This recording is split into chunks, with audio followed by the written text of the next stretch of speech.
Alan White, our beloved husband, dad, and grandpa, passed away at the age of 72 at his Seattle area home on this day after a brief illness. Throughout his life and 6-decade career, Alan was many things to many people, a certified rock star to fans around the world, and bandmate to a select few, and a gentleman and friend to all those who met him. And among those who have spent some time with Alan White is our friend Denny Somack. Denny, welcome to the show. Thanks for coming in. Hi, Mark. Thanks for asking me. Pleasure to be here. Denny and I go back a bunch of years to Philadelphia, which was one of the premier markets for Yes. And Denny, Absolutely. I know that you worked with the band for like the last 50 years or so, or something close to that, right? Yeah, 45 years. 45, that's close. Most of the way. Okay. Yeah. Alan was a great guy. He really was, and one of the greatest drummers in rock. It has been said. And if you're going to play in a prog band, you gotta be, right? You have to be an amazing right. drummer. But I'm curious, because you said that you have worked with him. You when we spoke before the show, you said that you and he were quite friendly. I mean, aside from a great guy, I mean, everybody's a great guy when they pass. Tell us about Alan, because I know he was. I've met him a couple of times, and he was the sweetest man ever. So I'll tell you a personal story that's kind of interesting, and then I'll tell you a public story, which I don't think many people have heard about. So the private story is, I mean, he really was one of the nicest guys. So I spent 3 weeks in 1980 with them in the studio at the Townhouse Studios when they were recording the Drama album. And, the band, of course, wouldn't start till late afternoon. But after the first week, I was there, and I'm sitting in the lounge or whatever, and Alan walks in, and he goes, "I want you to meet my mother. And she's brought us dinner." And I said, "That's great. What'd she bring?" She says, "I brought my shepherd's pie." So we all had shepherd's pie. It was the greatest. I said to Alan, I said, "Do you think your mother would give me the recipe for that?" He said, "Hold on, Mom." And she came over and she gave me the recipe for her shepherd's pie. So that's kind of a private story.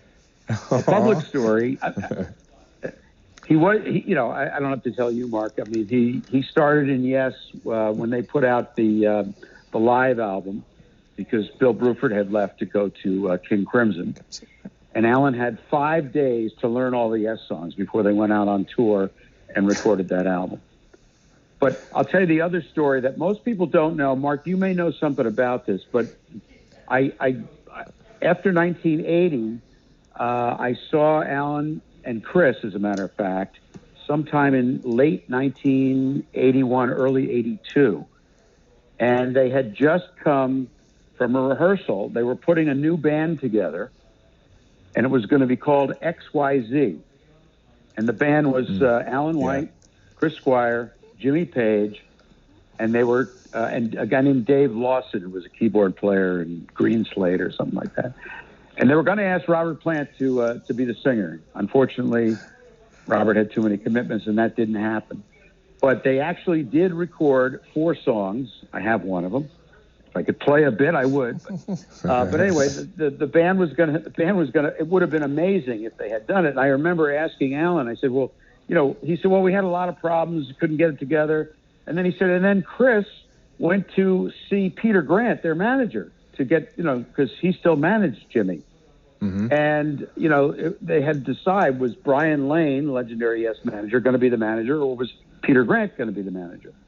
And he said, so Chris went to see Peter Grant, and Peter said, "I don't like it." And Chris said, "Well, what do you mean you don't like it?" "I don't like that name. I don't like the fact that Y comes before Z." That's the way the alphabet goes. I mean, come on. But anyway, that band would have been amazing. But Alan was also, another fact you might not know, Alan played with John Lennon, as people know. He's on Imagine, and he's on Instant Karma. He also played on All Things Must Pass by George Harrison. Yeah. And he was in the Plastic Ono band. Now, did you guys ever talk about the Imagine session? Yes. Oh, you kidding?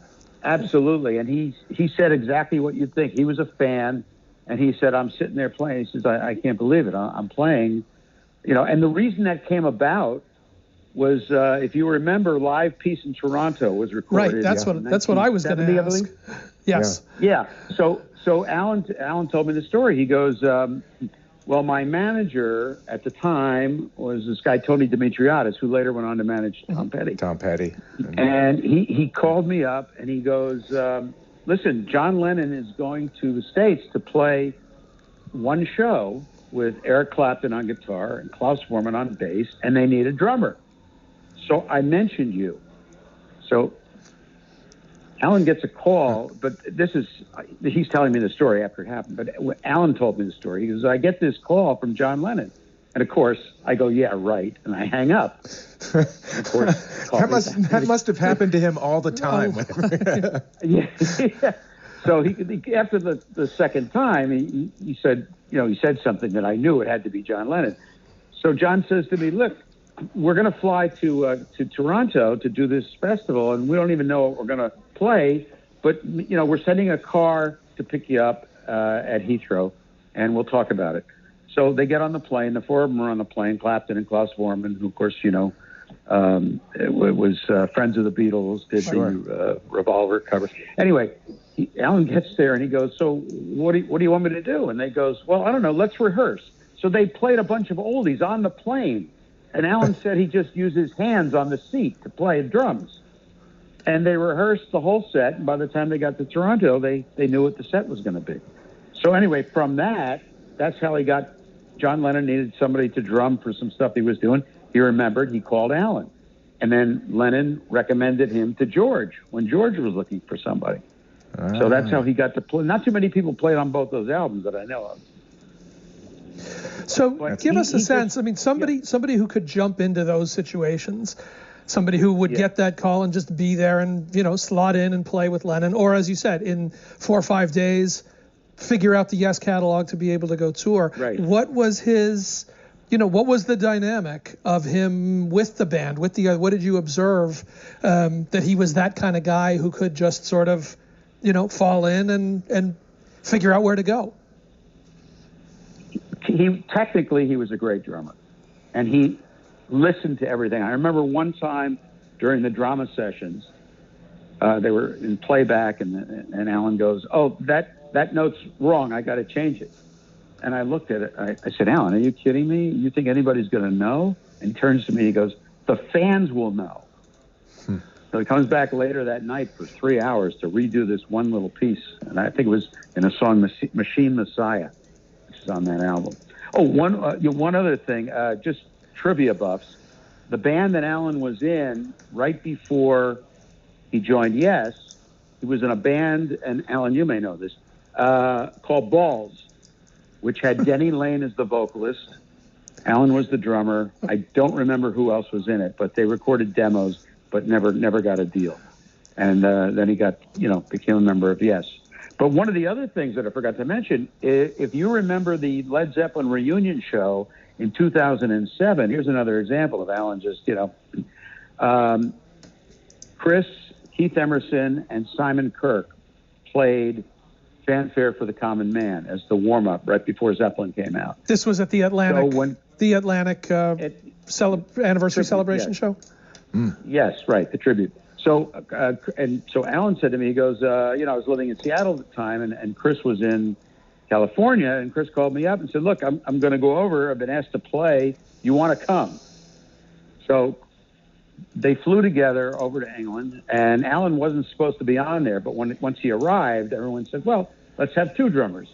So it ended up being Simon Kirke, Alan White, Chris Squire, and Keith Emerson. And I remember about a year later when they came to tour America, and I said, Alan, you were great on the Zeppelin show. Give me some tell me about the backstage, all the stuff. And he goes, well, I wish I could have seen it. People tell me it was really good, but I said, oh, well, you can see it. He goes, well, what do you mean? I said, well, it's on YouTube. He goes, it's where? And I brought it up on my phone, and I showed it to him. And he's watching himself for the first time. This is like a couple years later, playing at the Zeppelin show. But again, what it says just about the personality, just about getting those calls and being in the room with those kinds of egos, Nothing against them, but when you're talking about those kinds of stars, when you're saying, Page wanted to work with him, Lennon chose to work with him, Harrison. Harrison brings him in, even the Denny Lane set, like things like that. All of this is working with established, joining Yes is coming into a band at their peak like that. I think that says a lot about the kind of a guy people want to be in a room with that guy. Absolutely, and I remember. It's just like Chris Squire on the bass and Steve Howe on the guitar. Drummers from all over the place would flock to see Alan after a Yes show, especially at the Garden. I mean, it must have been every decent drummer in New York was there. It's unbelievable. But his music will live on, and I'm trying to think. I think he once told me that Tormato and Going for the One. Aside from, he didn't play on Close to the Edge, he didn't play on Fragile, but those were his two favorites of the Yes albums. How much lately had you been in touch with him? When I say lately, I mean over the last several years, let's say. Okay. I saw him on the last time they toured the States. He lives in Seattle. When every once in a while, if I'd go to Seattle, I'd always call him. And I didn't, one time I remember calling him up and he said, well, I'm in the studio. I said, well, what are you working on? And he goes, my son has a band and I'm producing his record. They're called White. I thought that was kind of interesting. But in 2017, I was at the induction for the Rock and Roll Hall of Fame. But then I didn't see him again until they toured. What was it? 2019, I think was the last time they toured. 2019. So that's really the last time that I actually saw him, sat down, and talked to him. And I could tell he was struggling a bit. And by then, they had the guy that's now drumming, Jay Shellen. They were using him. He was a little off to the stage, but he was giving Alan support the last couple of tours. Because Alan had some back problems. Well, I was going to. What were his issues? Oh, he had. The drummer back, as we say. Yeah, right. Very good. Like Phil Collins, same thing. The drummer problem. But every once in a while, I'd talk to him on the phone, but it wasn't really. It was just, hey, what are you doing? What are you up to? I'd always ask, when's the next tour? And of course, they toured like crazy. So they were always accessible. But Alan was just the nicest guy. He really was. And I don't mean. You hear people say that all the time, but he really was the nicest guy. He's the type of guy that if you got invited to the show, Mark, he would call you an hour before and say, now, don't worry, Mark, your tickets are going to be there, blah, blah. That's how personal he got. Yeah. Was there any indication that he was ill? We had heard he had some heart issues. Did you hear anything like that? They had just said that he was not going to be going out on this tour just within recent days, but do we know anything more than that? No, the back problems I know about, and I knew about it for a while because like I said, they had a second drummer, which most people didn't know. Now that drummer is the drummer. And I don't know of him developing anything else, but Alan wasn't one of those people that hung out. He lived in Seattle purposely. He didn't want to be in the LA scene. He didn't want to be in the London. He just wanted to, and he was married to his wife, Gigi, for 40-some years, which is pretty amazing. He has a daughter and a son. The son plays drums, obviously. But he was a family man, and it was one of those people that right up until after being in the band 40 years, he was happy to be there. You know what I mean? I can't believe they asked me to join this band. Well, I mean, tell me that because he was the... but since Chris Squire passed, he was the longest tenured member of Yes. I mean, he was the ranking guy for recent years. Yeah. What did that relationship mean to him? You said he still felt lucky to have gotten the call. Well, I'll tell you. Steve Howe, actually, even though he joined on the third album, he was in a little bit longer than Alan, but of course he was out for 10 years with Asia and everything else. So Alan, you're right, was the longest surviving. Yes, I will tell you a story. I was when I did see Alan right after the big, the ARW The Anderson, Rabin, Wakeman thing happened, and then the Yes thing. And I saw him on that tour, and I said, so Alan, what happened? He goes, well, and Mark, you know this, Larry Magid promoted all the worldwide Yes tours. Right. And he's a big promoter. Alan said to me, he goes, well, actually, Larry called me and said, Alan, if you want to, join ARW, we'd like to have you. And Alan said, you know what? At this point in my life, everything's going great, and I'm just going to stay here. He was the one guy that could have gone on either side. Right. That's the kind of guy he was. And it sounds as though, the fact that they were sort of already, the band was already semi-prepared for Alan to have these issues, for whatever this means, Yes will continue. Yes, they will. Whatever that means, indeed. Yeah. Well, it's sort of like the Rolling Stones Charlie Watts thing. They announce, Charlie's not going to make it, and then all of a sudden there's a change. Unfortunately, that's what happened. But this guy Jay Shellen, who's very good, and has been filling in because Alan took a couple of weeks off in the last tour, and Jay filled in for him. And like I said, he was like a sort of off-stage drummer for a while. He's going to be the full-time drummer now. Right. So, and they're going out and they're going to play the entire Close to the Edge album. But they only announced European dates. No American dates yet, but I'm sure they will. Yep. Yeah. Oh, and remember that Alan also, and you guys probably know, Mark, I know you know this, Alan and Chris did a Christmas single, Run with the Fox. You remember that? Yes. Yes. Which everybody, all the album stations. I didn't until you mentioned it, but yes, now I do. So he never did a solo album, never felt the need to, was always asked by people to contribute, but usually he toured so much, they really didn't have that much free time. Right. Denny Somack, I can't thank you enough. Great stories. I knew your relationship with him was great, and I really appreciate you taking some time to help us remember him. Quick tweet from our friend Ed Concert said, very cool hearing Denny Somack talk about the great Alan White. I saw Alan with Yes many times, and as a child of Philadelphia, spent many years listening to Denny on the radio. Great to hear you, Denny. Sorry it has to be for this reason. Oh, well, thank you very much. And Mark, thank you for asking me, and sometime in the future, when you're doing a random thing, I'll bring the XYZ tapes. I love the sound of that. By the way, can I plug my podcast, The Rock Podcast with Denny Somack? Let me encourage you to plug your podcast. Go ahead. Okay, my podcast is called The Rock Podcast with Denny Somack, available everywhere.